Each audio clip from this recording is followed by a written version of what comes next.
Hello, I'm Sarah Subiata Bennett, and I'm thrilled to introduce you to someone who plays a meaningful role in my life. Father Josh Whitfield is a pastor at my church and the author of Why Sunday Matters, a book that has had a profound impact on me. Today's conversation isn't about religion, it's about life.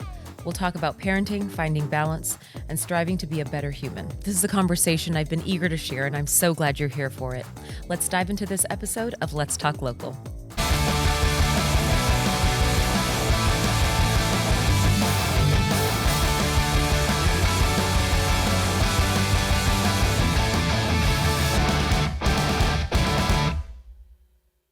Father Josh, Yes, ma'am.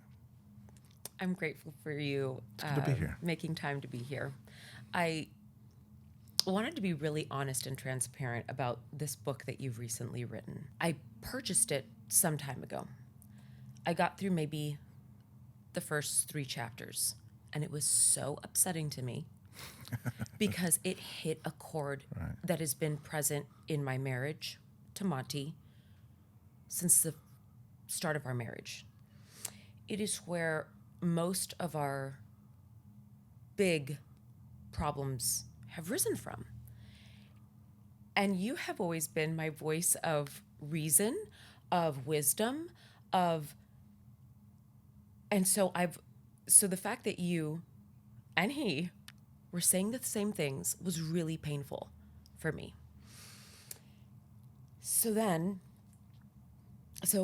first, if you would, tell our viewers and listeners, what inspired you to write this book, Why Sunday Matters?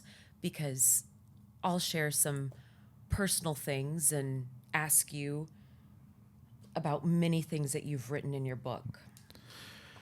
Well, I mean, sorry to cause you so much pain, but I should say that writing it was a cause of pain as well, because I mean the things which probably poked you were poking me writing the book, and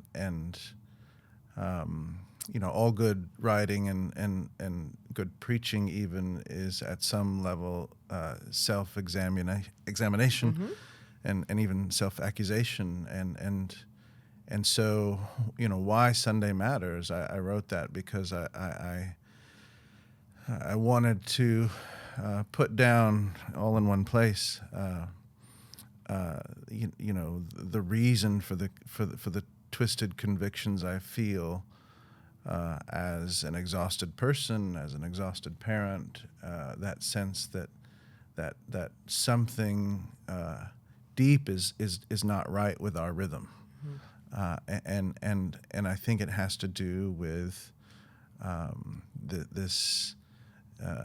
our neglect of this deep gift within creation, which goes by the name of Sabbath, and how we work that out in the 21st century. And so just trying to begin to look at a few ways that we feel that, I think, as 21st century people. It's not exhaustive by any stretch of the imagination. I think you can find areas of exhaustion where Sabbath could heal us all throughout life, but I just talked about a few areas that were relevant to me. So. I mean, the whole 7 chapters is relevant to me. And like I told you, I couldn't even get through the first 3. I know I've shared with you that there was a breaking point in my life at the start of my relationship. Well, I guess it was a little bit farther into it with Monty. I went to treatment, inpatient treatment for workaholism. And it is the most, and everyone around me was there for alcoholism, drug addiction. I mean, and it was only for women who had experienced some type of, I think, sexual abuse in their past. So workaholism, and then my second kind of next was love avoidance. I just did not have an ability to form normal relationships. And so it was an unhealthy cycle in my life forever. And it was after my father passed. He was sadly, abusive to my mother growing up. And it was a week after that that I found myself in treatment. And the roots of perfectionism are sickening. And I just kind of want to start with one of your chapters, The Religion of Sports, and the example that I was not just carrying out myself, but what I was setting for my children. And I was and am, we're all broken in our own ways, but never in my life did I think I'd wind up in a place like that. But I was wrought with panic, anxiety. I mean, I'd never struggled from panic disorders, ever. I was. So worship, rest, and play were natural elements of an ordinary Sunday. That is truth. And you write that sports are inseparable from the Christian experience, which is why to suggest that Christians should retreat from the world of sports is plainly contrary to the Christian spirit. It's a non-starter. Right. Would you mind elaborating on that particular component of your book? Right. So, the often a first blush criticism of youth sports today would be the fact that families are not going to church on Sundays because Sundays are tournament days, or this sporting event or that sporting event has pulled them away. And how do you combat that? Well, you get rid of sports on Sunday. Maybe you tell Christians that they should separate themselves from participating in youth sports, and that's a non-starter for Christians.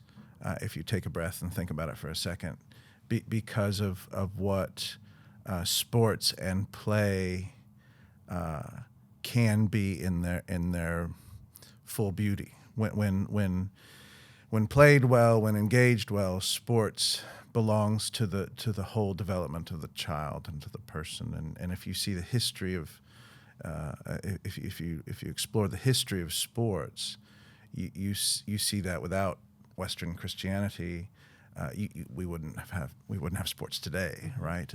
Sports began as play on Sunday afternoons after everybody went to mass, and this parish would want to play that parish in a game of stick or whatever, Yeah. and that evolution become those games that were played by medieval peasants on Sunday afternoons.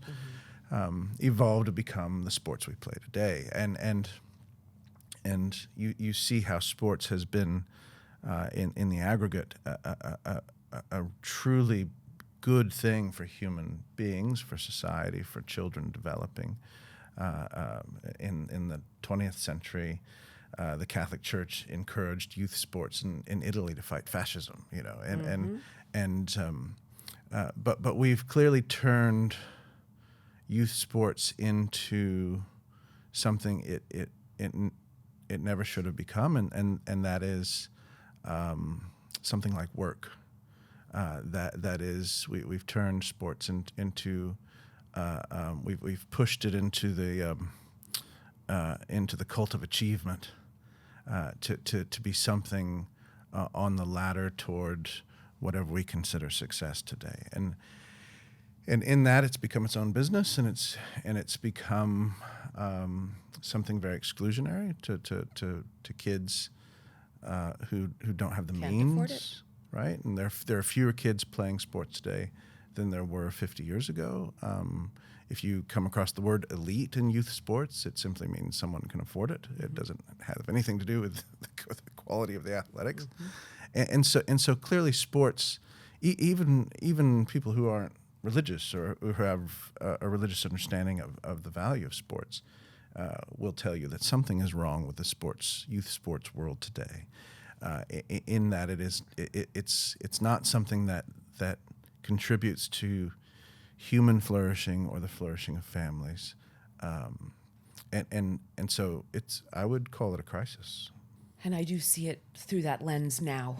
I cannot tell you that I would have stated that or agreed with that even 2 months ago. So like I vulnerably stated, it was the crux. I mean, the frustration of my life with Monty, because he's not so much an athlete, and well, Lukey is. He's going to start at Notre Dame, and I can see him getting involved with some stuff there. But Jack is not. My twins, Lily and Lewis, they are. My son, Lewis, wants to play every sport known to man. So Monty was just constantly harping. It's not this whole Tigers AAA majors team that he's on. You're exhausting his growth plates. This is not healthy. What are you doing? Blah, blah, blah. Just all of it, all of it, all of it.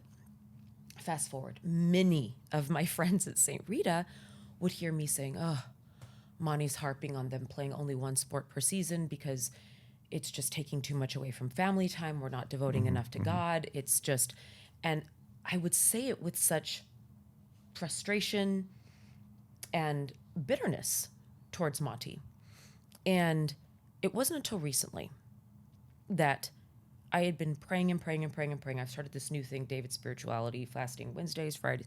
And I swear, for whatever reason, this enlightenment came to me on the way home from New York after attending this Gospel of the Kingdom conference where I was praying for a lot, basically, just clarity, because it continued to be an issue. And on the way back, I thought, I need to read Father Josh's book. I got to do it. I have to get through it. I did. And when you wrote, we're tired and worried about the rush of it all, but the social pressure to appear on top of our parenting game, doing what is best for our kids, silences most of us. Families are exhausted. One sees the face of parents and children hurrying from game to practice and the next is so utterly true. Everyone's exhausted. And whenever I'm here in town, I mean, your wife has seen me many times, like haggard, ragged with the kids in the back pew at 5:30 Mass, just trying to get it together.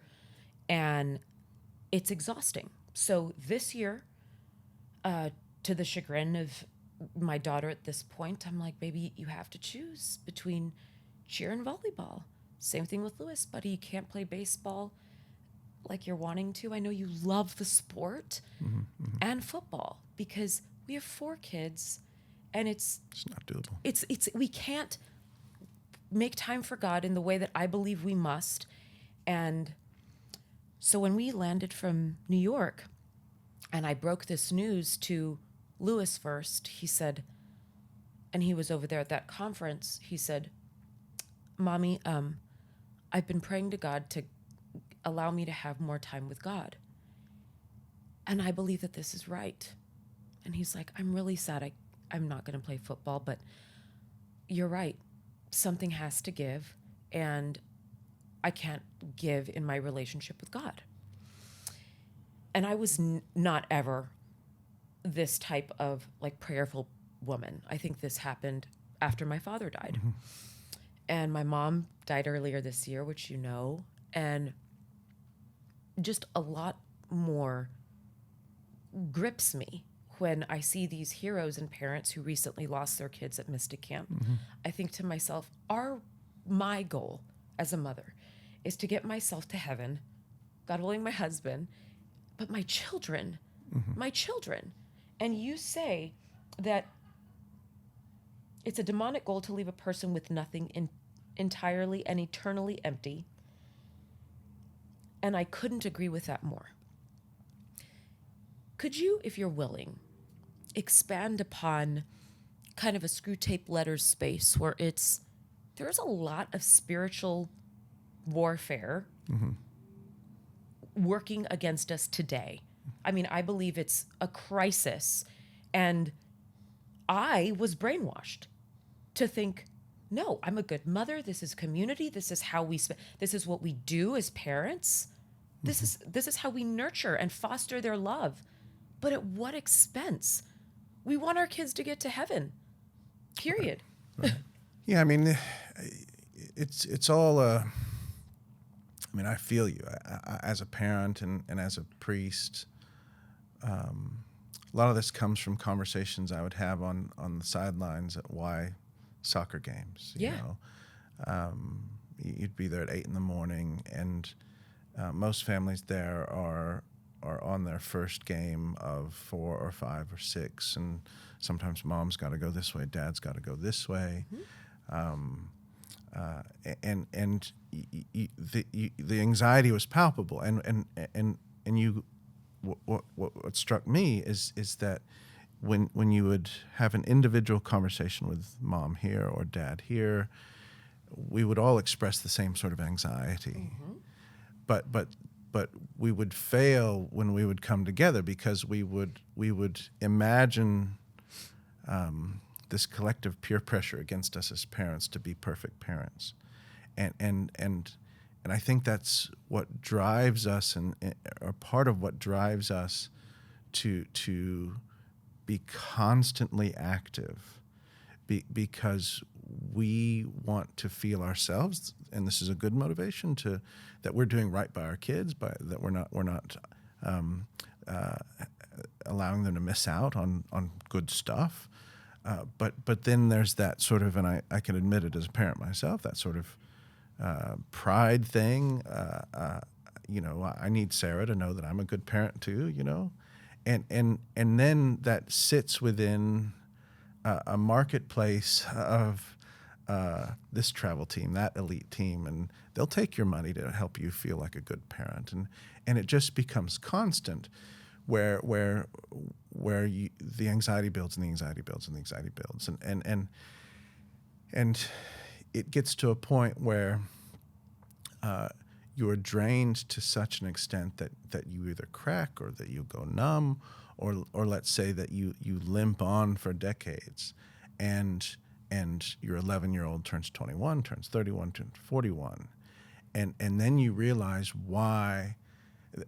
Then you realize how spiritually bankrupt that whole routine was, because the time we should have taken with Sabbath, with church, with God, with simple time around the dinner table doing nothing but laughing at each other, where true, the moral resources that last are built. The way I put it sometimes is when a 35-year-old comes into my office because the world has come crashing down. Maybe their marriage has ended for some reason, or they've come into some sort of difficulty which they don't have the capacity to address. Sometimes I feel that the best I can say is, well, it all makes sense, because you were never given growing up. You were never given those more basic habits of silence, reflection, prayer, community in a truly sort of mutually obligatory way. But rather you were going from game to game, achievement to achievement, this college to that grad school, to this job to that job, and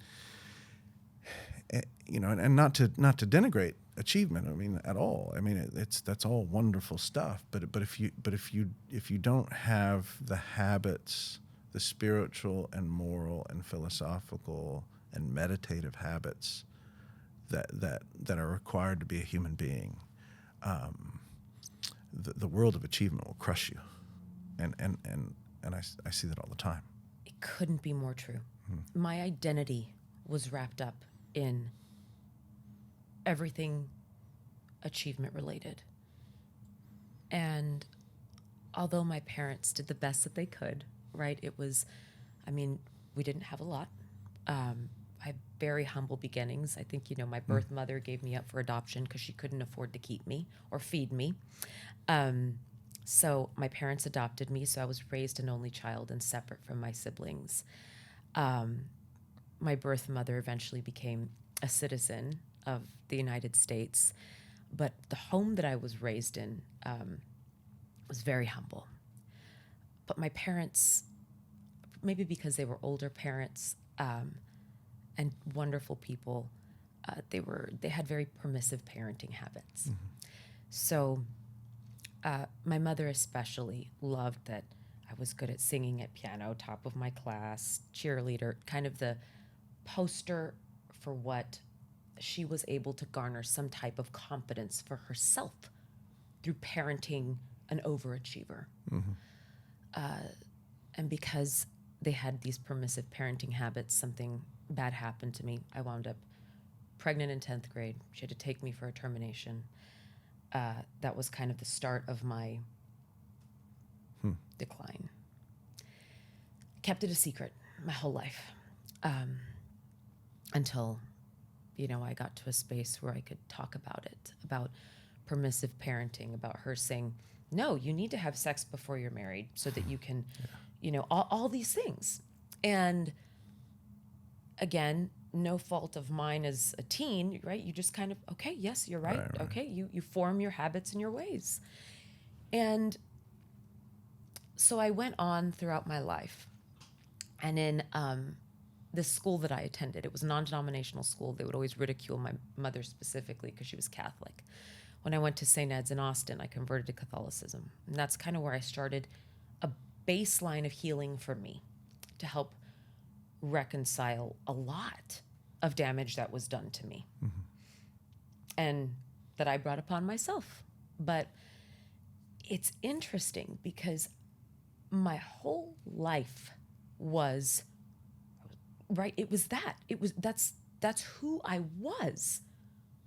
I mean, and I could not separate the two because I worked to such lengths to not tell anybody all of these traumatic things that had happened to me and only showcase, kind of like social media, the highlights, the perfectionism, no, I was the number one bond trader. I did this.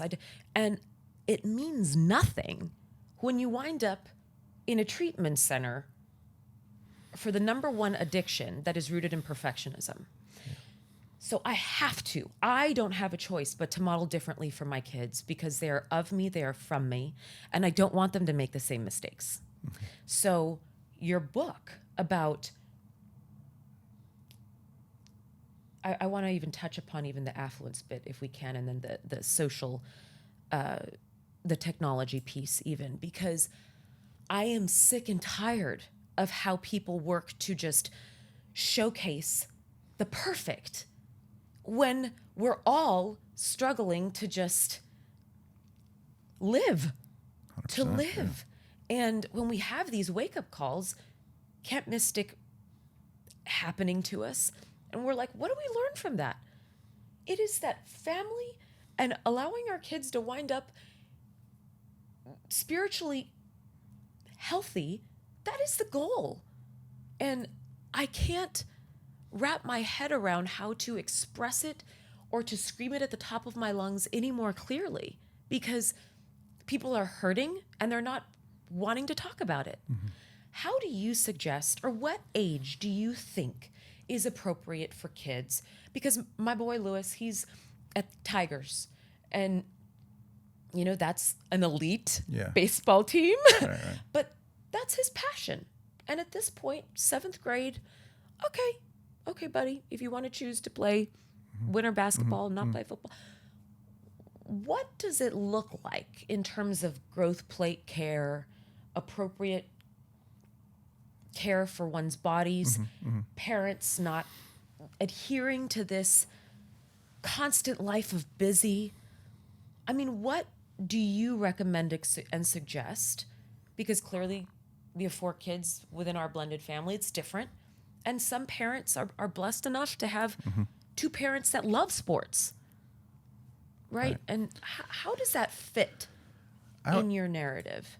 I would start at the very beginning, and I would say what I want from my kid is what I think every human being needs, and that is to exist in such a way, in such freedom, in such safety, that they can know and feel and understand genuinely that they are loved in a beautiful creation by a beautiful God. And I know that sounds flowery, but but to illustrate, one of my favorite philosophers, Iris Murdoch, right? She's a great Platonist, and she said, if you want to begin, the moral training of a child begins when you walk your child through the garden in the backyard, and you see a beautiful flower, and you kneel down and you get eye level with your child, and you point at the flower and say, look, isn't that beautiful? Don't touch. And she said that's the beginning of the moral training of the child. Look, isn't that beautiful? And so creating those environments where sort of allowing those moments to happen where you recognize beauty, you recognize the pleasure that God gives us in beauty, and also the responsibility of beauty. Don't touch. You can have that experience going through a museum, or holding a new baby. Those sorts of moments, which make us humans who live freely in the beauty of creation, right? That's the baseline. That's the philosophical baseline for me, and to understand that experience is, when it's shared in community, that's what we call religion, right? And so coming together as, for example, God's people, to hear words of love and to participate in love and to share peace and Eucharist and things like that. This is the deep work that makes us, helps us grow as those humans in the beauty of creation, right? And that's the stuff that makes, to speak, plainly, that's the stuff that makes us fully human. And so ordering our lives when it comes to work or entertainment, anything, ordering our lives should be ordered in such a way that fundamental experience is preserved, not just for me as an individual, but for my family, and then for us as society. So I'm concerned that my children grow up to be fully human, but I have a moral responsibility. I genuinely care that yours do too. And so when we get together and say, okay, how are we going to set up the city of Dallas? Well, we should want to create a city in which as many people as possible, as many kids as possible can develop in that beautiful way. We may even disagree on the details of it, but we kind of know what we're getting at. We want children to be able to grow up in that beautiful way where they recognize beauty and live responsibly inside that beauty, and so that's what I would begin with. When it comes to the next step, this is where religion helps, and the word religion itself is helpful. It comes from religio, and actually has two meanings. Thomas Aquinas said it could either mean reread or to rehold, right? Ligio, like ligaments in your knee, right? Religion is this thing which holds us in place, right? And that's the definition I prefer. Religion holds us in place so that we can see the beautiful, so that we can see God. And so a practice of religion. Go to church on Sunday, every single Sunday. Don't miss it. That's kind of constrictive. It's telling us to do something. But it's just like you and I as parents telling our kids, stop, look. See what I'm saying? And so the practice of Sunday, not just the worship of God, where you hear God's words, where you participate in the life of God with brothers and sisters, but also that Sunday rest, that Sabbath rest, where you go home from Mass or go home from church, whatever it is, and you just, it's kind of like Andy Griffith. You take a nap on the porch, and you waste time without letting that anxiety of missing out on something creep in. I at St. Rita, I've actually talked about this with a couple of dads. I said, wouldn't it be great if we just had play Sundays, where because we've got that big huge field. What if we just invited families on Sunday afternoons to come play, to come have kickball or whatever. Nothing organized, no tournament, just play. I think we would see remarkable things if we did stuff like that. And so I could go on and on, as you know, because I'm a preacher by trade. But my basic point is that beautiful experience of God's creation is what we need as human beings. I need it, you need it, and as parents, we need to allow our kids to engage that. And again, just to say how sort of cosmically fundamental it is.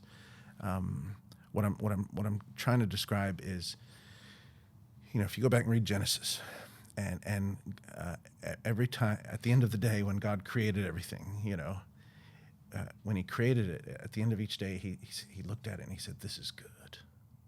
This is good." And at the end, when He created man and woman, He goes, "This is very good," right? And it's that joy of the Creator God, that joy of God the Father in His creation. This is good. That's our experience as human beings of the beauty of things, right?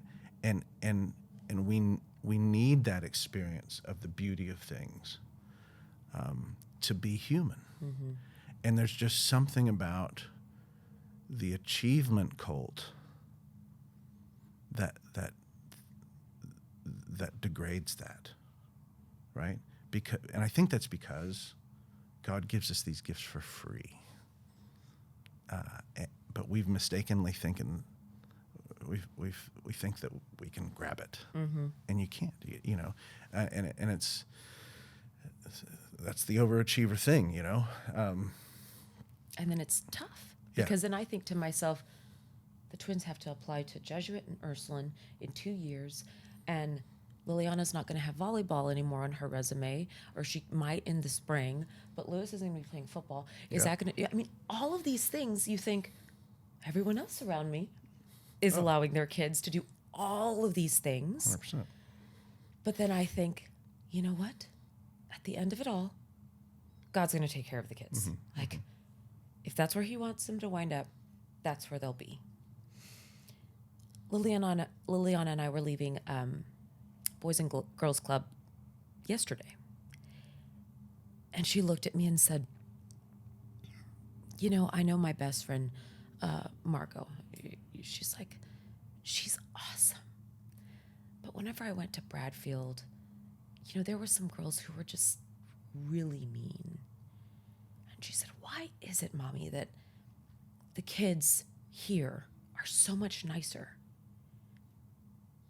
And I said, well, I believe because these kids are raised so much more similarly to how I was raised, that they're in touch much more with people, just with people. And I don't know that they're absorbed so much in the hustle and bustle and living their lives robotically and just overscheduled. And I said, I don't know. But at my mom's funeral, I said, my aunties, who've all passed, my mom, they exhibited lives that I want to follow. They were not wealthy, but they were wealthy in spirit, in family, heart, their walk with God. That is why I'm constantly working to pull my kids into these spaces. Because if I allowed it, they'd have no understanding of what the world is like. And you write about it in your book, about how St. Rita is a pretty affluent church.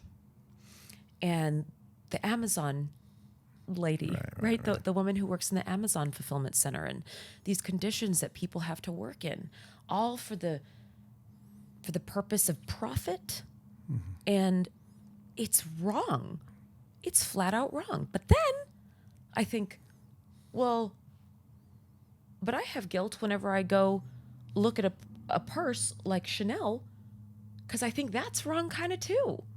That's a lot of money that could be used for something, in my mind, better, more contributive to society. So it's purchasing low price stuff, right? This fast fashion, Right. or purchasing things that are not fast fashion at these insane prices. So I've kind of found a happy medium where I don't think it's repulsive, where the quality's still there, but I'm not promoting child labor. So this sickness in overscheduled, busy, being kind of a machine, if you will, which I struggle with a ton as a workaholic. How do you suggest that people find that balance? Yeah, I think, I think the first thing is to realize how we're all pretty implicated in a hyper-connected world that in which injustice and exploitation is a feature, not a bug, right? And you talk about fast fashion. I talk a lot about that, relying on a wonderful scholar, a Canadian scholar named Genevieve LeBaron, and how, you and I can buy something off Amazon. In fact, when I was writing this, my mother-in-law bought me some nice shorts that were Amazon brand shorts, and I was just depressed because I just read about how these probably aren't very moral shorts that I'm wearing. Yeah. But that's the world we live in. It is. Right? That's the world we live in. And so what do you do? Well, I think you educate yourself. You don't turn the blind eye. You ask yourself, okay, where's this stuff coming from? Investigate it as best you can.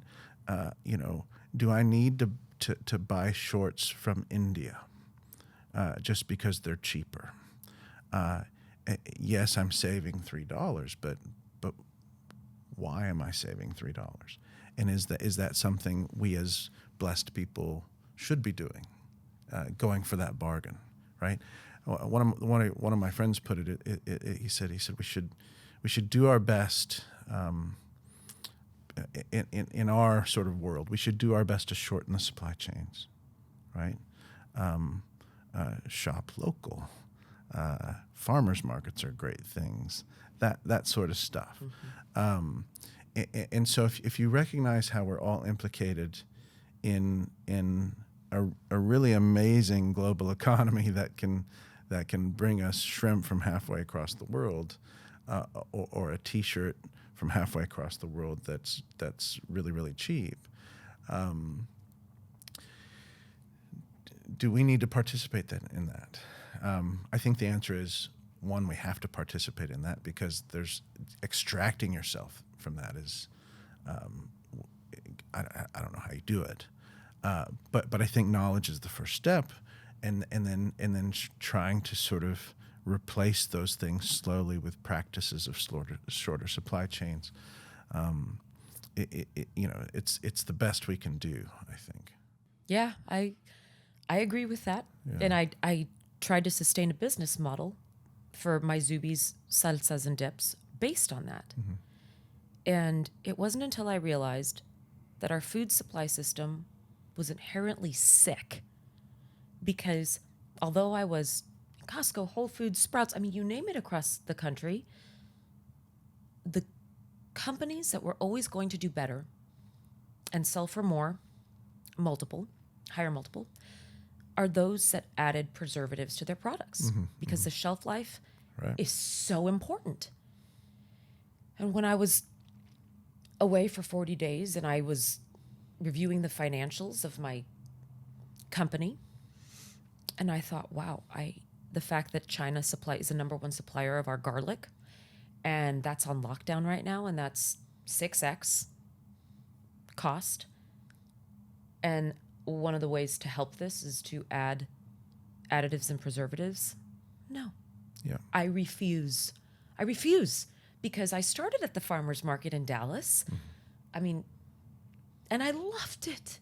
And I wanted that to be present in my product, but it wasn't possible under those COVID conditions. That's when I decided, well, amongst many other things, because although I loved it, my intent behind it was wrong.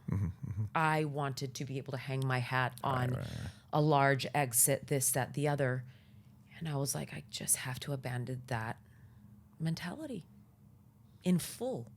And I'm still trying. I mean, I'm a member of, I do 12-step work with workaholics because I fight against it every day. My calendar is ill. It's not okay. And your book, again, reminded me of that when I thought, oh God. He talks about how at the end, we're going to be like machines, like robots. And my brother, who is now here and who came from nothing, much like me, but different. I mean, he worked himself to death to get where he is, and now helping Monty run a lot of these companies. But as a man, as the provider of his family, I get that his role is different than mine, but he's a machine.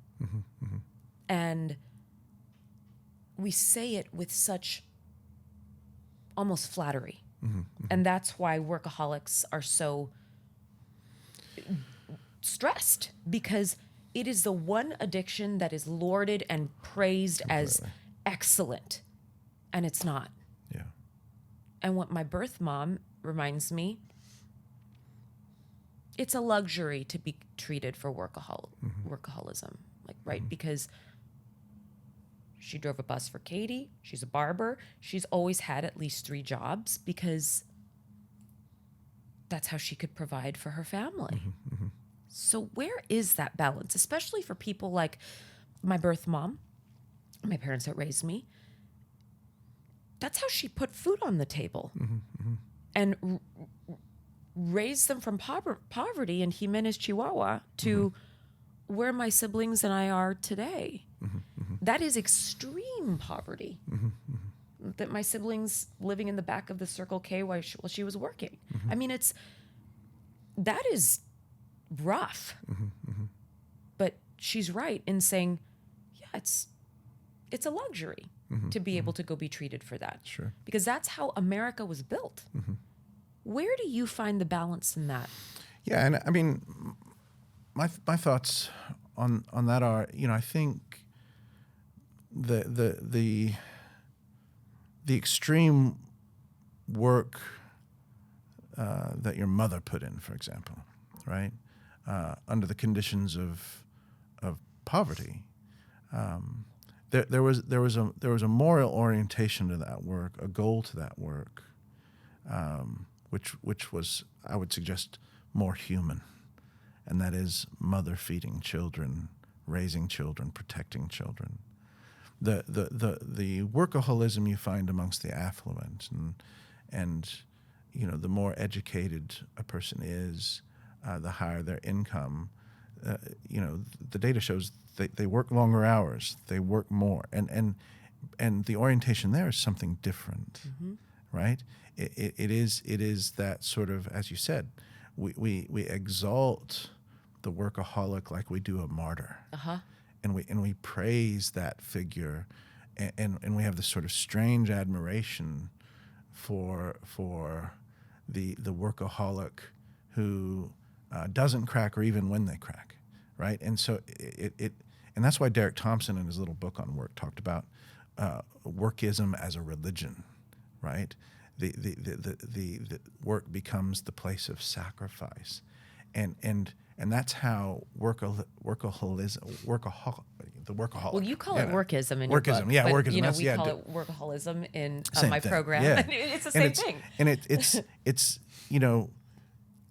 when a person is a workaholic, and a workaholic in such a way that he or she breaks her life on it, that's someone chasing after a sense of fulfillment, An a image. sense of meaning that is almost religious, and so that's why it is sort of an idolatry, because we're trying to achieve that thing which only God can give us when we lay ourselves down in His arms, and so that's how the workism of the affluent is so fundamentally different than the constant work of the poor, who are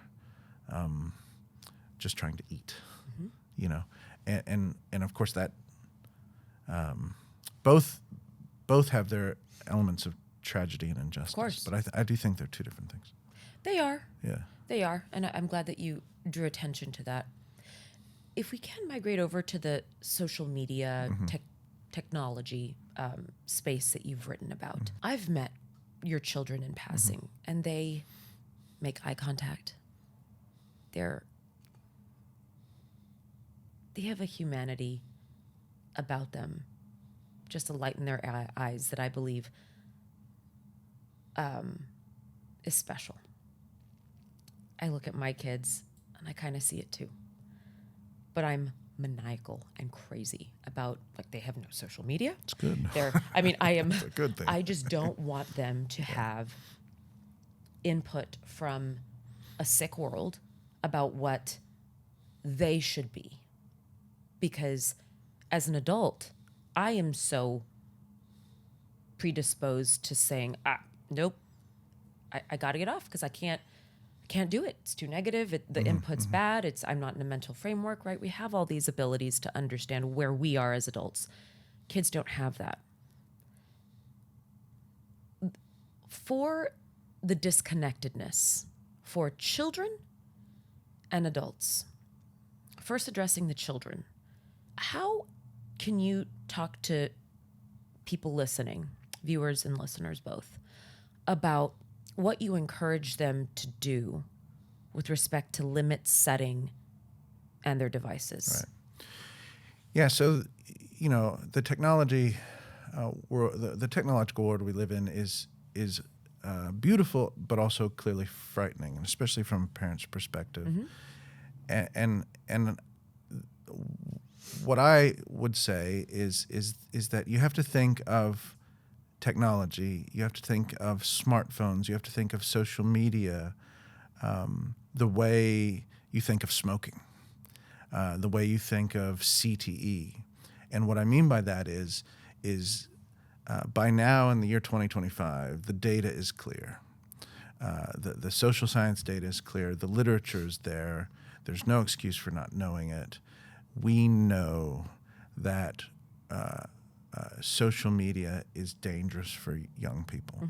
We just know that. Absolutely. And we also know that our initial hope about the wonders of technology and education have not proven themselves out. We know now, there's no excuse for not knowing. We know now that we need to be much more cautious and slow about the use of technology in children. Not to mention us as adults, but definitely with our young people, we need to slow it down. And so that's what I would say is and this sounds harsh, but I think if you're a parent who hands your third grader a smartphone with little restraint, that's bad parenting, and I say that with due respect. Agree. And and so as parents together, we need to have a commitment to collective action to introduce our kids to technology in a healthy way, because we're not Luddites. We can't get rid of technology. We don't want to do that, but we do want to give our kids those spaces to develop their natural faculties as human beings, for affection, for communication, for eye contact, that social emotional intelligence, which, as I said, we know is impacted by the use of social media and smartphones. And so we need to get our heads together. And I'm quite optimistic that we are. We're starting to see, we're starting to talk, and I think we are moving in the right direction. So that would be the first thing I'd say, is like, inform yourself, know what's going on, and then as parents, let's talk, because that gets, what comes next are those specific questions of when and why and how. And you mentioned your freshman year. That was our experience. So with my oldest daughter, Maggie, who's going into her sophomore year at Ursuline, we had no social media at all. She just got her phone in the 8th grade, which was my old iPhone. And I was a bad dad one day, because she asked me one day, "Dad, can I have Snapchat for my birthday?" This was the 8th grade, and I just said nope. And I could have handled that better. But when she went to freshman orientation at Ursuline, very first day, she comes back and she shares her experience that she's in a room with 20 girls that she doesn't know, and they're all exchanging Snapchat information. And she was the only kid in that room who didn't. And so what that taught me, and this is, I think, the difference between you and I when we were growing up. When I was growing up, I'm watching MTV, doing my homework, talking on the phone, right? That's the way it works. Multitasking is not an issue. But when I was growing up, the phone was secondary communication. Face-to-face was primary communication. Now I think for my daughter's generation, for the kids today, I think it's flipped. I think the screen is primary communication, face-to-face is secondary communication, which is not good, but I think that's the reality. And so what did we do with Maggie? First thing I do is I get on the phone with Mark Brown, who's our officer, who's Maggie's godfather, and that's how he ended up at St. Rita. Oh my gosh, He's my kid's godfather. Amazing. I wanted a godfather with a gun, so. So I go to Mark and said, "Mark, help me out. What do I do?" Because he worked with this with DPD, and he sort of schooled us and talked to Maggie and about sort of a scared straight program, really, and we gave her Snapchat, which is the only thing she has. And mom's, I'm not on Snapchat. I refuse. Mom's on it to monitor it, and it's a concession. It's not. It's in a perfect world, I would do without it completely. But I think that and to respect the pressure that parents and children are under, because there's real social pressure to opting out of social media, and I've even talked with Andrea Shirley at Ursuline about this, and there's nothing Ursuline can do. Ursuline can't sort of dictate an outside use of a platform, and so how do you combat that? I think I think working toward having a freshman in high school who is somewhat mature enough to handle it, right? And I hope we did as best as we could. That's right. That's when you kind of just hand it over to God and say, and I interviewed this woman. Shannon knows this is probably one of my favorite interviews. Rania Mancarius. She is the CEO of Crime Stoppers out in Houston. Oh, wow. Very bright, capable woman. I love her. And she wrote the book, The Online World, What We Know and What We Don't. And she was the one, actually, maybe it was before her, but she was the one that really inspired me to have all of these different layers of protection online. Bark. I use Bark to monitor all tablets and phones, devices, whatever, because although I believe, thankfully, that the kids are, they're aware of these online dangers because I speak to them so much and have for a very long time, that they know better, but still they haven't gone through puberty. Right. So they're everything is kind of, the bigger dangers are coming. And so that's good to know that you were kind of along that vein of freshman year, because that's when I have thought that I would possibly concede. My husband is a lot more comfortable just saying, no, you're not going to have it through senior year, because he's okay being an outcast. He's okay. Yeah. He just has a certain ability to ignore a lot that people say. I don't have that ability. My kids don't. And because I want them to be a part of a community. Right. I do. And so it's interesting because, we approach things differently, Monty and I, with respect to that. But I think encouraging that sort of uncertain negotiation is the way to go. I mean, I'm very, beware of the person who says, this is exactly how you do it, because my kid's my kid, your kid's your kid. Yeah, that's right. And, it's tough because parenting in this world is totally difficult. Mm-hmm. And, for Monty to tell the kids, you guys don't need to go to college. That's where you go to be brainwashed. You can do online courses. You're not going to. And I'm like, oh my God, that's all we need. Instilling we're going to go through high school and we don't have to go to college. No. Yeah. And especially an immigrant. You do not say that to a person who is immigrant first generation. No. And so it's funny, the conversations in my home. Oh my God, we have exhausted all of our time. Good. And I cannot tell you, I haven't done an interview this long in ever. But I thank you for being here. No, I just wish that I could sit with you and speak about even more the devil in the garden and all these other chapters that I like. But your 7 chapters of this book were jam-packed with necessary messaging and information that I believe, and I encourage everyone that listens and watches this show to read. It's special. So thank you for your time. Thank you, Sarah. Thank you for being here. No, and we appreciate you. Yeah. Thank you. Thank you. Good.